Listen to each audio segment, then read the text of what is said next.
My name is Casey Griffiths, and I am the City Administrator for the City of Cudahy. So we recently contracted with the plan exam for full commercial plan reviews as well as fire suppression and alarm plan reviews. We've been with E-Plan on the commercial plan review side for about a year, a little over a year, and then we just actually amended our contract to include fire suppression and fire alarm system reviews about 3 months ago. It's definitely, if you're looking at trying to streamline your development process and be more in tune with what developers need or want, this is a great avenue to go through.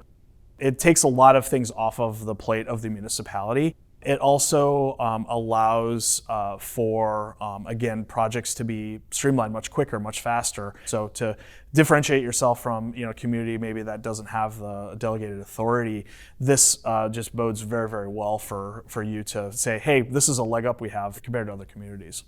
Getting answers from E-Plan staff is very, very easy. They're very, very willing to answer questions and or to provide us information on where a project is in the plan review process.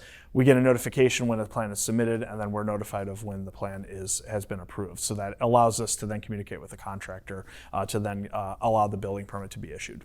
It's been a great boon for our development aspirations. It just sort of knocks down one of those hurdles that typically a lot of developers and a lot of builders have seen over the years.